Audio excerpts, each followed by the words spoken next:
Listen, just one more thing. Hello there. Welcome to my review of episode 4 of season 7 of Colombo, How to Dial a Murder.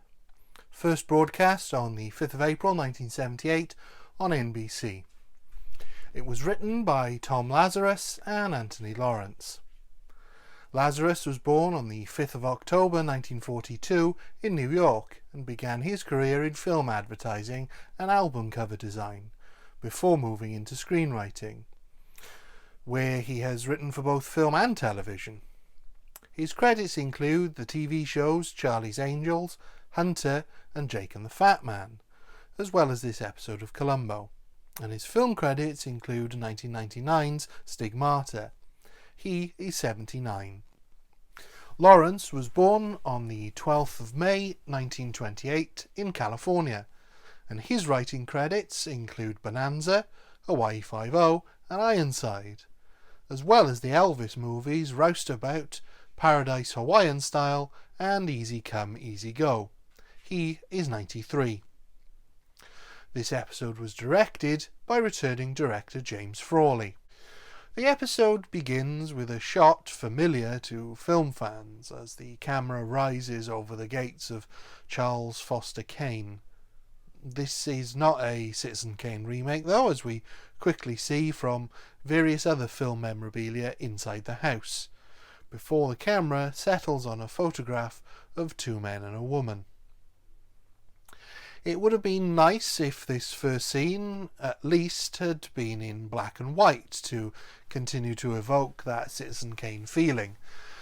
But knowing how versed to its use television and film companies were, and still are, I'm not at all surprised it's not.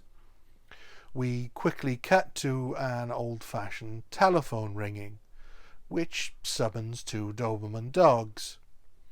The camera continues to move around the house as we see a man unplug something and then a familiar sled with a single word on it, Rosebud, before we see a snow globe. Then it's back to a different ringing phone where the two dogs have stopped. A quiet voice comes from off-screen that gently and repeatedly whispers Rosebud, which angers the dogs to such a degree that they attack a life-size dummy that has been hung in the kitchen where the phone is. This is a really clever way of setting up the episode, because not only do we know how the murder will be committed, but we also know what the effects of this brutal attack would be. It would be very hard to stage a dog attack scene and would either look fake or absolutely horrific. Now, they don't need to show the attack, as we've seen what happened to the dummy. It then cuts to a man telling us we are all going to die. This is Dr. Eric Mason, one of the men from the photograph, played by Nicole Williamson. Williamson was born Thomas Nicole Williamson on the 14th of September 1936 in Hamilton, Scotland. His family moved to Birmingham, England 18 months later, but he was sent back to Hamilton during World War II, as Birmingham was a bombing target. Returning after the war had ended, his acting career began on stage in 1960, and from there he would reach the West End and Broadway. He received critical acclaim for his role as Hamlet on stage, and the production was turned into a film in 1969 featuring an all-star cast. He would continue to work on stage as his film career took off, with roles in the Sherlock Holmes pastiche The 7% Solution as Holmes, and the Robin Hood pastiche Robin and Marian as Little John, both in 1976. In the 80s, he would gain his most notable role as Merlin in John Borman's Excalibur, as well as appearing in the cult hit Return to Oz as Dr. Wally and the Gnome King. In the 90s, he made a memorable appearance in The Exorcist III, and his final film role was as Cogliostro in the 1997 film adaptation of the comic book Spawn. He died on the 16th of December 2011. He was 75. Mason is a sort of proto-Jordan Peterson / Tony Robbins type. Take control. Take control of your own space, your own lives, your own responses.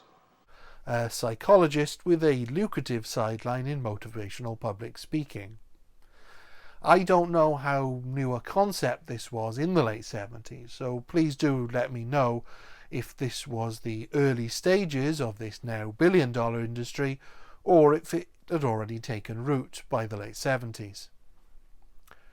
He's got an enthusiastic, if not aggressive, rhetorical style, and each member of his audience has a little dial to turn to tell his colleague's computer how certain words make them feel, giving it an air of scientific credibility, despite the content being the same familiar platitudes that will resonate with modern-day audiences. His particular gimmick is the power of words and how to master control of words you see as negative.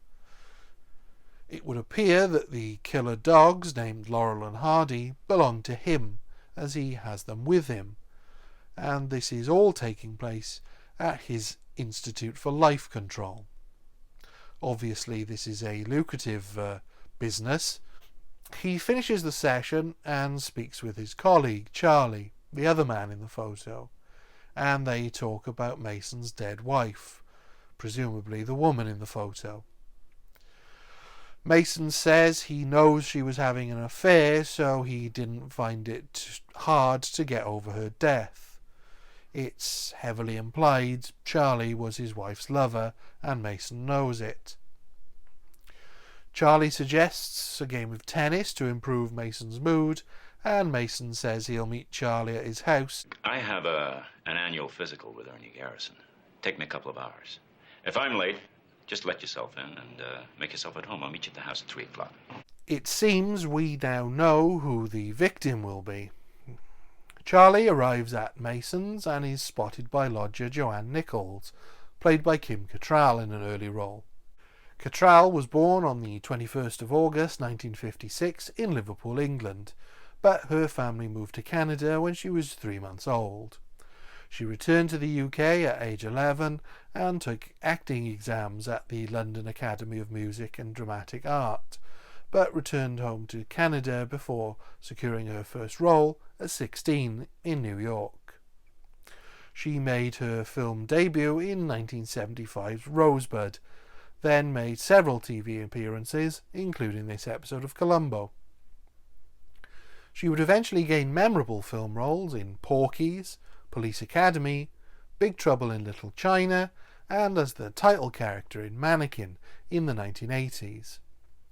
In the early 90s, she would appear as Lieutenant Valeris in Star Trek VI: The Undiscovered Country, with previous Colombo guest stars William Shatner, Leonard Nimoy, and Walter Koenig. It was in the late 90s, however, that her career would be defined with the iconic role of Samantha in Sex and the City, a role she would play in 6 seasons and 2 movies. She continues to act to this day. She is 65. Mason phones his house from the hospital and, under the pretense of settling an argument, gets Charlie to say Rosebud, causing the dogs to attack.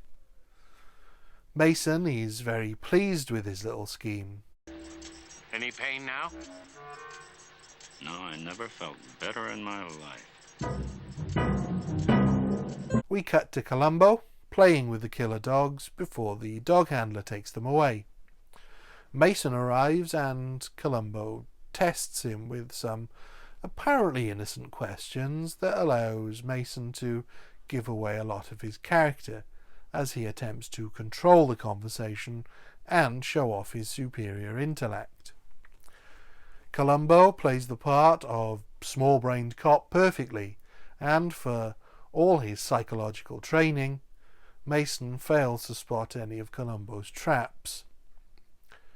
He attempts to control the narrative too as they go inside, and Colombo is enamoured with Mason's film memorabilia. It's a remarkable room, sir. I've never seen anything like it. All this memorabilia.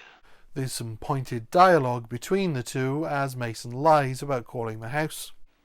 When you knew that you were going to be late for your tennis game, did you happen to call Dr. Hunter to tell him you were going to be late? No. We both knew I might be held up. And then asks Colombo if he enjoys games, which Colombo says he doesn't have time for, but he's sure that Mason is very good at games. The subtext here is barely sub and is almost just text, as Colombo seems to almost be toying with Mason. Would you have been expecting a phone call?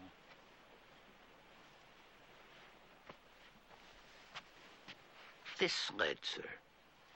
What would this be for? He sees right through him and appears very confident, pretending not to recognize the sled despite saying he loved the movie. He's suggesting to Mason that he's too stupid to recognize one of the most famous movie props in the world, even though he saw the film, to see if Mason's egotistical enough to believe him, and it appears to work. Colombo continues to press Mason about a phone call, as the phone had been answered by Charlie, but Mason says he was expecting no call. We also find out it was Mason we saw unplugging his lounge phone the night before, so the only phone to ring would be in the kitchen. If Mason had only admitted that he had phoned Charlie to tell him he would be later than expected, and had been the one to call the police, having heard the attack, Colombo would not have this vital thread to pull on. The question is, why didn't he?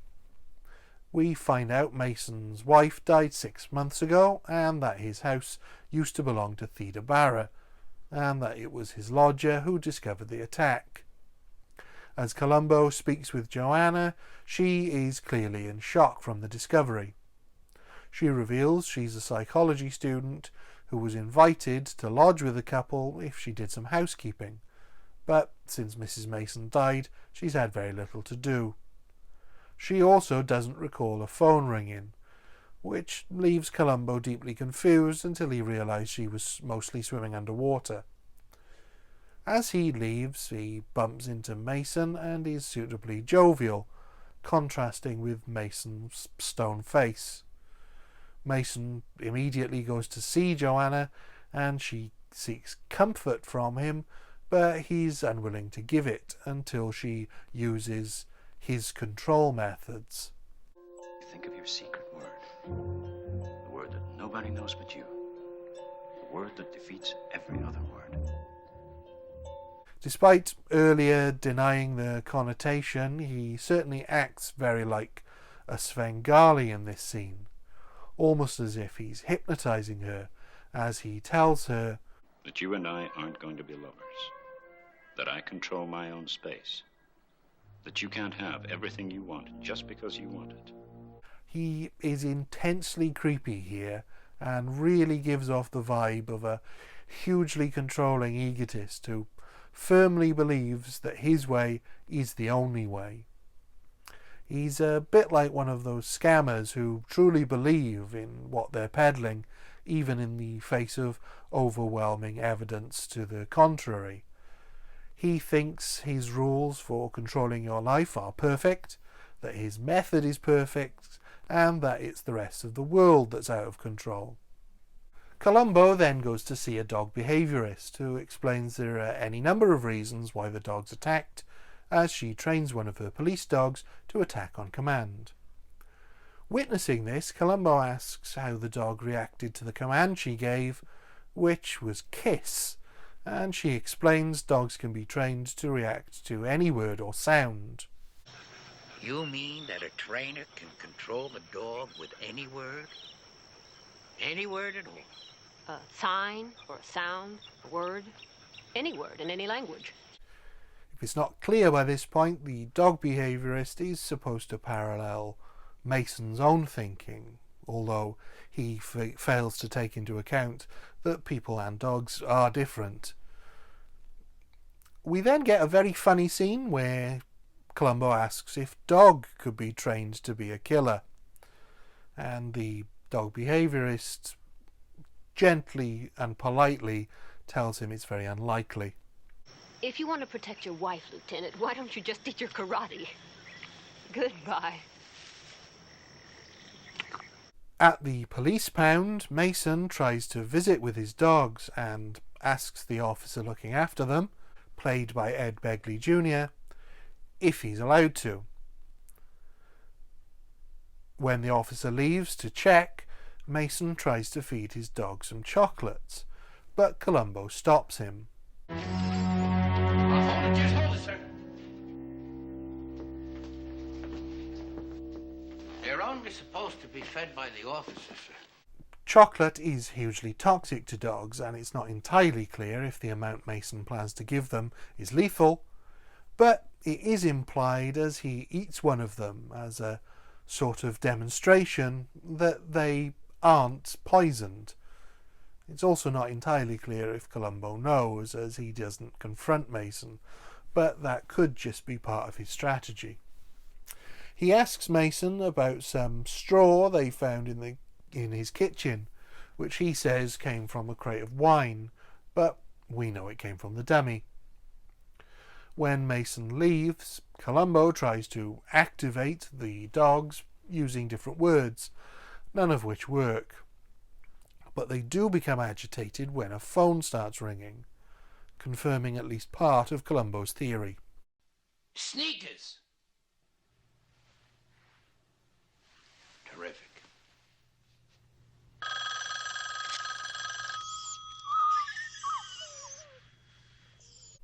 The next day, Colombo visits Mason at his institute and suggests Mason might have been the target, as his wife's cause of death is still suspicious.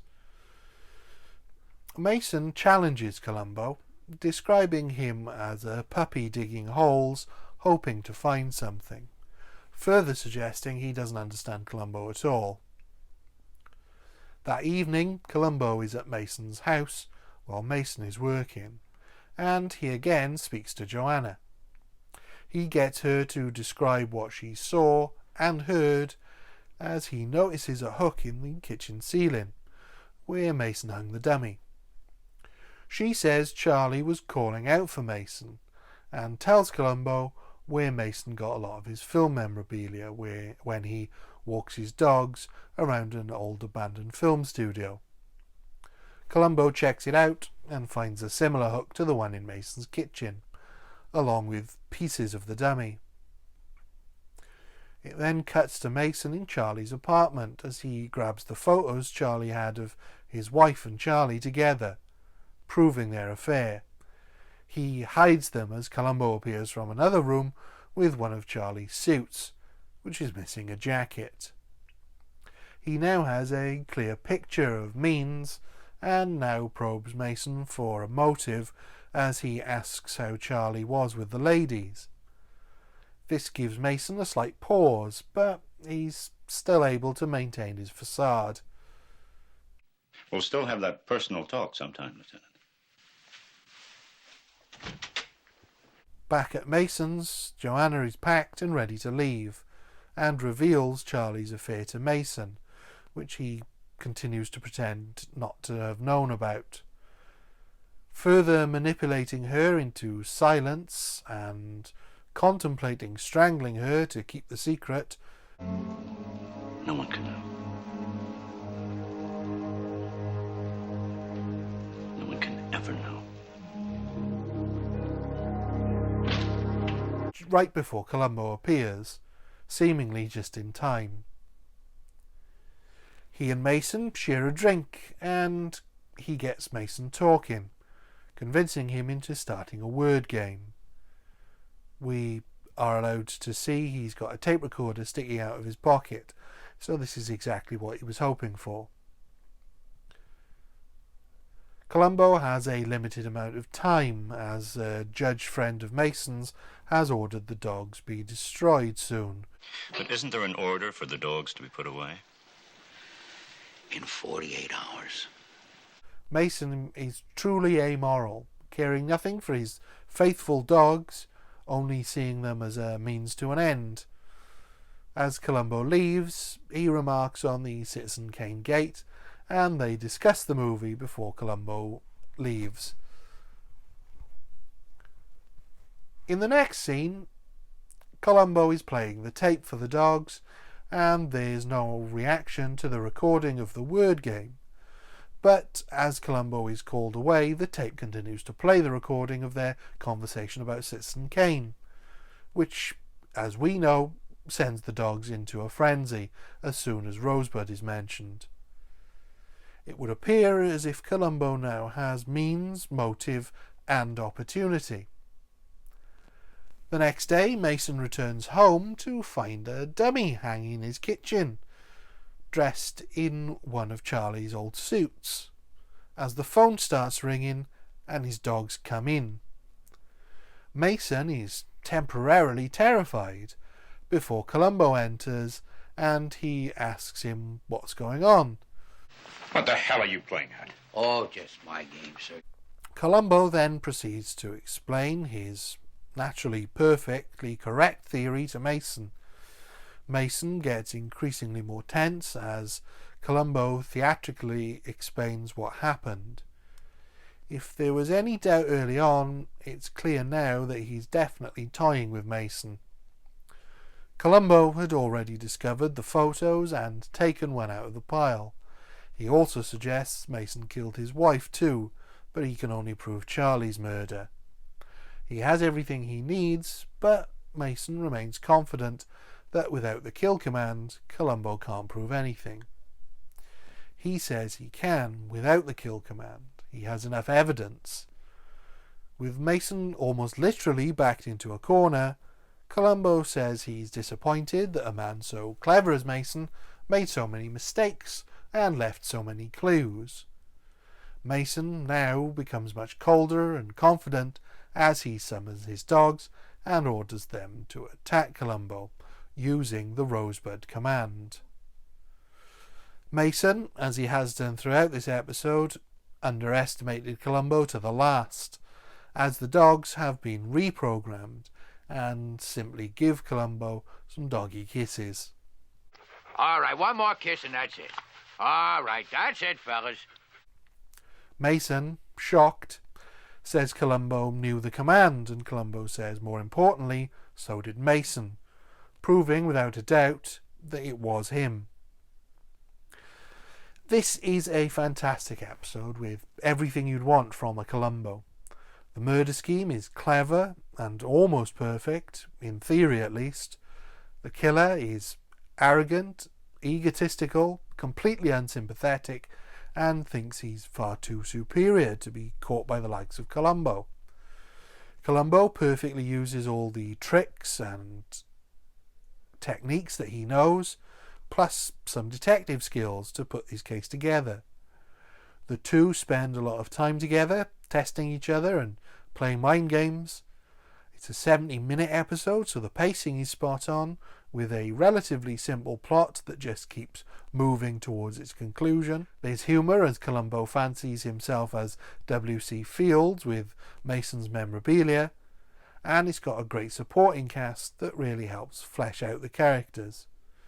This is easily a 5 out of 5 for me. Thank you. Goodbye.